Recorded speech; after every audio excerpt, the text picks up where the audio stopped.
بسم الله الرحمن الرحيم الحمد لله رب العالمين والصلاة والسلام على سيدنا محمد خاتم النبيين وعلى آله الطيبين وصحبه الطاهرين وعلى كل من تبعهم بإحسان إلى يوم الدين اما بعد. آپ حضرات کے سامنے قرآن کریم کے بعد دین و دنیا کی سب سے مستند اور معتبر ترین کتاب صحیح بخاری کی آخری حدیث پڑھی گئی. خاصا وقت ہو چکا ہے اور یہی طے ہوا ہے کہ انشاءاللہ 10 منٹ میں اپنی گفتگو پوری کروں گا. میرے مخدوم مکرم حضرت مولانا قاری محمد حنیف جالندری دامت برکاتہم العالیہ ناظم اعلیٰ وفاق المدارس العربیہ پاکستان اور محترم شیخ الحدیث جامع خیر المدارس ملتان، جن کو اللہ تعالیٰ نے فصاحت کا اور نطق و گویائی کا خوب سلیقہ اور ڈھنگ عطا فرمایا ہے. حضرت نے اپنی گفتگو میں در حقیقت میرے درس ہی کا ایک حصہ ذکر فرمایا ہے اور میں سمجھتا ہوں کافی حد تک وہ بوجھ ہلکا فرمایا ہے. اس لیے میں بہت اختصار کے ساتھ آپ حضرات کے سامنے جو حدیث پاک اور جو دیگر عبارت پڑھی گئی ہے اس سے نکلنے والے کچھ پیغام اور فوائد ذکر کر رہے ہیں. اللہ تعالیٰ نے چونکہ اس دین کی حفاظت اپنے ذمہ لی ہے، اس لیے اس کے اسباب بھی پیدا فرمائے اور ایک نظام بنایا جس کے تحت ہر دور میں ایسے بندے وجود میں آئے جنہوں نے اس دین کی خدمت کو اپنی زندگی کا مشغلہ اور اپنا اوڑھنا بچھونا بنایا.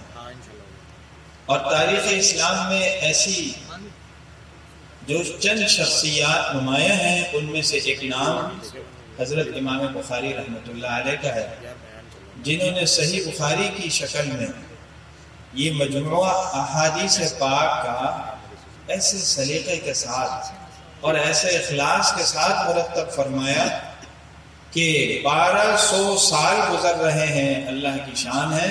لیکن اس کے باوجود آج کوئی دین کا طالب علم اس وقت تک صحیح معنوں میں باضابطہ عالم دین نہیں کہلاتا جب تک وہ اس کتاب کو شروع سے آخر تک استاد کے سامنے نہ پڑھے. اس کتاب کے اندر حکمت اور دانائی کے کیا موتی بھرے ہیں. حقیقت یہ ہے کہ نہ اس وقت میں اس کی طرف اشارہ ہو سکتا ہے اور نہ ہم ان کو ساری زندگی بیٹھ کر بھی سمیٹ سکتے ہیں. ان کو سمجھنا، ان کو بیان کرنا ہمارے لیے ممکن نہیں ہے. البتہ یہ جو آخری حدیث اور اس سے پہلے کی عبارت اس طالب علم نے پڑھی ہے، اس ساری عبارت سے ہمارے لیے چند پیغام ہیں، بالخصوص عوام الناس اور ہمارے دینی مسلمان بھائی جو دین کی اور حدیث پاک کی محبت میں آج یہاں جمع ہوا ہے اور علماء کرام کو اعزاز بخش رہے ہیں، ان کی حوصلہ افزائی کرنے کے لیے یہاں تشریف لائے ہیں. سب سے پہلا پیغام تو یہ ہے کہ اللہ تعالیٰ نے اس دین کی بنیاد عقیدے پر رکھی ہے. اس لیے بات ذہن نشین رکھنی چاہیے کہ عقیدے کی تصحیح کے بغیر، یعنی عقیدہ صحیح کیے بغیر دین نہ باقی رہ سکتا ہے اور نہ اللہ کے یہ دین کوئی فائدہ بخشے. ہمارا عقیدہ ہے کہ یہ دنیا کی زندگی فانی اور دھوکہ ہے اور اصل زندگی آخرت ہے. مرنے کے بعد 3 مراحل ہیں. پہلا مرحلہ قبر کا اور برزخ کا، دوسرا مرحلہ قیامت میں اللہ کے سامنے پیشی، سوال و جواب اور اعمال کے وزن کا، اور تیسرا اس کا مرحلہ اس کے بعد ہمیشہ ہمیشہ کی کامیابی یا ناکامی کا ہے، جس کو جنت اور دوزخ کہا جاتا ہے. اسی سے متعلق ایک عقیدہ قرآن کریم کی اس آیت میں بیان ہوا جس کو امام بخاری رحمۃ اللہ علیہ نے ذکر فرمایا ہے. سورہ انبیاء کے 4 رکوع میں آیت ہے جس کا ترجمہ یہ ہے، اللہ ارشاد فرماتے ہیں کہ ہم قیامت کے دن انصاف کی ترازو میں قائم کریں گے اور کسی پر ذرہ بھر ظلم نہیں ہوگا، اور اگر رائی کے دانے کے برابر بھی کسی نے کوئی اچھا یا برا کام کیا ہم اس کو بھی اس کے سامنے لے آئیں گے. فرمایا وَكَفَى بِنَا حَاسِبِينَ، حساب لینے کے لیے ہمارا نظام، ہمارا سسٹم کافی ہے. اللہ کا نظام بہت مضبوط ہے. لہٰذا ہمارا سب سے پہلے عقیدہ ہونا چاہیے کہ ہم جو کام اس دنیا میں کر رہے ہیں، یا جو بات کہتے ہیں، یا جو قدم اٹھاتے ہیں، یا جو حرکت کرتے ہیں، یا دماغ کے اندر جو بات سوچتے ہیں، یہ سب اللہ کیا محفوظ ہے. خدائی کیمرہ اس کو اپنے ریکارڈ میں لے رہا ہے، محفوظ کر رہا ہے. اور قیامت کے دن جب میزان عدل قائم ہوگی تو اس ترازو میں یہ تمام اعمال رکھے جائیں گے. احادیث سے معلوم ہوتا ہے اتنا بھاری اور اتنا وزنی پلڑا ہوگا کہ ایک پلڑے کے اندر آسمان اور زمین سما جائے، اتنا بڑا. دائیں پلڑے میں نیکیاں، بائیں والے حصے میں گناہ، اور سامنے درمیان میں ڈنڈی. بندہ اللہ کی بارگاہ میں کھڑا ہوگا، ایک ایک عمل کو تولا جائے گا. اگر نیکیوں کا پلڑا جھک گیا، اعلان ہو گیا فلاں بن فلان ہمیشہ کے لیے کامیاب ہو گیا، اب کبھی ناکام نہیں ہوگا. اور اگر گناہوں کا پلڑا جھک گیا تو اعلان ہوگا یہ آدمی ناکام ہو گیا، یہ زندگی کی بازی ہار گیا. ہر انسان کو چاہیے کہ اس دنیا کی زندگی کو اس طرح گزارے کہ اس بات کو دھیان میں رکھے، استحضار اس بات کا کرتا رہے کہ اللہ تعالیٰ کیا میرا ہر عمل محفوظ ہے. یہ دیکھتا رہے کہ میں اپنی اس حرکت کو، اپنی اس گفتگو کو، اپنی اس گفتار کو، اپنے اس کردار کو، اپنی اس رفتار کو، اپنی اس چال ڈھال کو، اپنے اس انداز کو، اپنے ان اطوار کو، اپنی عادات کو، اپنے اخلاق کو، اپنے اشاروں کو اللہ کی بارگاہ میں پیش کر سکتا ہوں. اور کیا یہ چیزیں اس قابل ہیں کہ میزان عدل میں ان کو تولا جائے؟ اس ترازو میں یہ چیزیں میرے لیے فائدہ بخش ہوں گی یا نقصان دہ ہوں گی. دوسری بات، امام بخاری رحمۃ اللہ علیہ نے اس کے بعد حضرت مجاہد رحمہ اللہ کا قول نقل کیا، جس میں قرآن کریم کی ایک آیت وزن بالقسطاس المستقیم کی تشریح فرمائی کہ یہ رومی زبان کا لفظ ہے جس کے معنی انصاف کے آتے ہیں. اس میں پیغام ہے کہ دیکھو دین کی بات وہی معتبر ہے جو بزرگوں سے نقل کی جائے. اپنی طرف سے دین کی بات کہنے کا اعتبار نہیں ہے.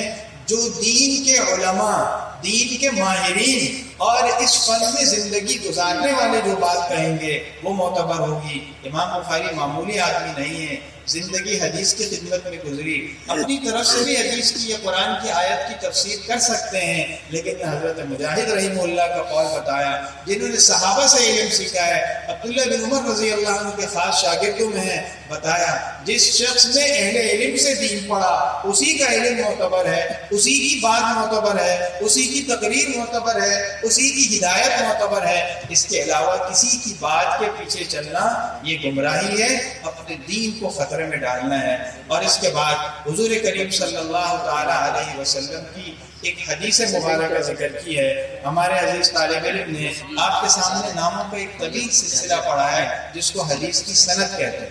اس میں یہ پیغام ہے کہ دین کی جو بھی بات ہے اس کے پیچھے اس کی سند ہے. سند کے بغیر دین کی بات اور بالخصوص حضور کریم صلی اللہ علیہ وسلم کے احادیث نبویہ بیان نہیں کی جا سکتی. آج معاشرے میں خاص طور پر سوشل میڈیا کے اس دور میں احادیث نبوی کو جس بے ضبطی کے ساتھ بیان کیا جا رہا ہے، استعمال کیا جا رہا ہے، آگے فارورڈ کیا جا رہا ہے، چلایا جا رہا ہے، وہ ہمارے لیے بہت زیادہ قابل توجہ بات ہے. حضور کریم صلی اللہ علیہ وسلم کی حدیث وہی معتبر ہے جس کو محدثین نقل کریں. محدثین اسی کو معتبر مانتے ہیں، اسی کو درست مانتے ہیں جس کی پوری سند ہوتی ہے. سند کے بغیر حدیث معتبر نہیں ہوتی. اور اس کے بعد نبی کریم صلی اللہ علیہ وسلم کا یہ ارشاد مبارک نقل فرمایا.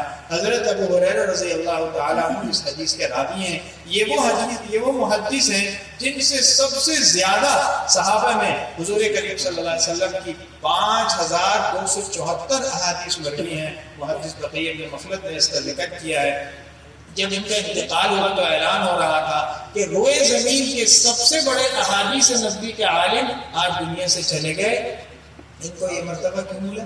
انہوں نے ساری زندگی حضور کریم صلی اللہ علیہ وسلم کی احادیث کو اپنا اوڑھنا بچھونا بنایا. خود فرماتے ہیں کہ میرا ایک ہی کام تھا، حضور کریم صلی اللہ علیہ وسلم کی مجلس میں بیٹھتا تھا، احادیث نبوی سنتا تھا، ان کو نوٹ کرتا تھا، محفوظ کرتا تھا، اللہ کے نبی سے اس کا مطلب سمجھتا تھا، اللہ نے اس قربانی اور اس اخلاص کے سلے میں انہیں یہ پیغام دیا کہ آج تک وہ سب سے بڑے محدث صحابی کے نام سے یاد کیے جاتے ہیں، اور احادیث نبوی کا سب سے بڑا مروی ذخیرہ انہی کا ہے۔ حضرت ابو ہریرہ رضی اللہ تعالیٰ عنہ جناب رسول اللہ صلی اللہ علیہ وسلم کا ارشاد نقل فرماتے ہیں، کلمتان حبیبتان الی الرحمن، دو کلمے رحمان کو محبوب ہیں، خفیفتان علی اللسان، زبان پر ہلکے ہیں، ثقیلتان فی المیزان، ترازو میں بھاری۔ یہ میں نے عوام کو سمجھانے کے لیے، اپنے مسلمان بھائیوں کو سمجھانے کے لیے ترجمہ کیا ہے، ورنہ یہ موصوف صفت ہے۔ ترجمہ اصل یوں ہوگا کہ رحمان کو دو محبوب کلمے جو کہ ترازو میں بہت بھاری اور زبان پر ہلکے ہیں، وہ دو کلمے کیا ہیں؟ سوال ذہن میں پیدا ہوتا ہے۔ نبی کریم صلی اللہ علیہ وسلم نے خود اس کا جواب بیان فرمایا، سبحان اللہ و بحمدہ سبحان اللہ العظیم۔ اس میں ہمارے لیے پیغام ہے، پہلا پیغام یہ کہ دیکھو سب سے بڑی ضرورت اور سب سے بڑی دولت ہماری یہ کہ ہم اللہ کے محبوب ہو جائیں۔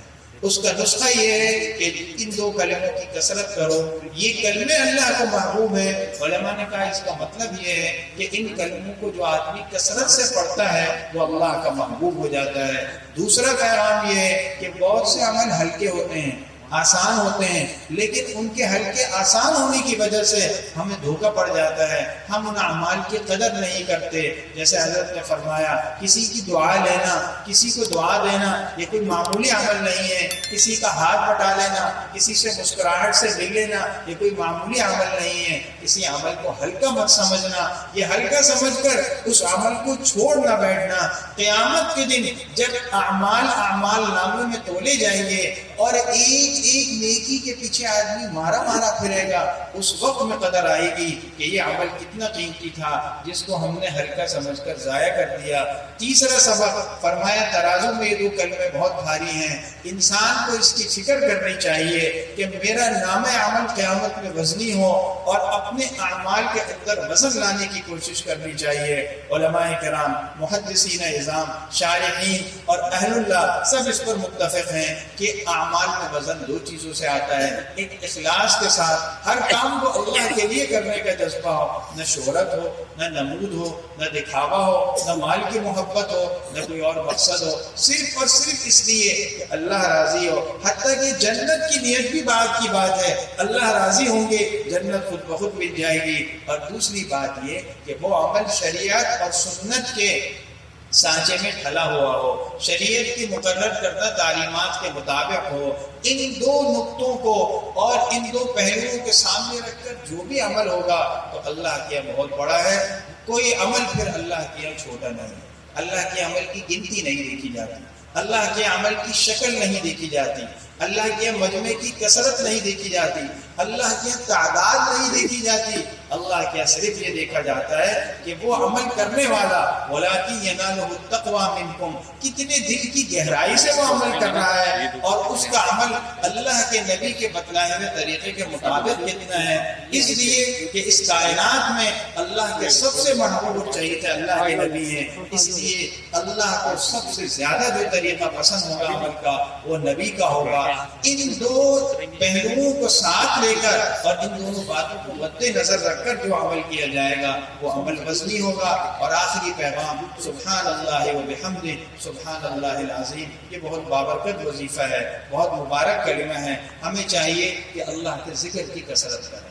روحانیت اللہ کے ذکر سے پیدا ہوتی ہے، غفلت اللہ کے ذکر سے دور ہوتی ہے، شیطان سے حفاظت اللہ کے ذکر کی وجہ سے ہوتی ہے، برکت اور سکون زندگی میں اللہ کے ذکر کی وجہ سے ہوتا ہے، دلوں میں خوشی اللہ کے ذکر کی وجہ سے آتی ہے، دل میں نورانیت اللہ کے ذکر سے آتی ہے، دل زندہ اللہ کے ذکر سے ہوتے ہیں، دلوں میں چمک اللہ کے ذکر سے آتی ہے، دلوں میں نرمی اللہ کے ذکر سے آتی ہے۔ میرے بھائیوں، اللہ کے ذکر کو اپنی زندگی کا مشغلہ بنائیے اور 24 گھنٹوں میں کچھ نہ کچھ وقت ضرور مقرر کریں کہ اس میں اللہ کا ذکر کریں۔ یہ اللہ کا ذکر زبان سے بھی ہوتا ہے، یہ دل سے بھی ہوتا ہے کہ دل میں اللہ کا دھیان ہو، ہر وقت اللہ کی طرف توجہ ہو۔ یہ اللہ تعالیٰ کی صفات میں غور کرنے سے بھی ہوتا ہے، یہ اللہ کے شکر سے اور اللہ کی صنعت میں، اللہ کی خالقیت میں غور و فکر سے بھی ہوتا ہے۔ بہر صورت بہت سے طریقے ہیں، کوئی بھی طریقہ ہو، کسی نہ کسی صورت میں اللہ کے ذکر کی عادت ڈالیں۔ جو بندہ اخلاص کے ساتھ عمل کرے، عمل والی زندگی گزارے اور ذکر اللہ کی عادت اختیار کرے، وہ کامیاب ہے، وہ ناکام نہیں ہوگا۔ اللہ ہم سب کو عمل کی توفیق عطا فرمائے۔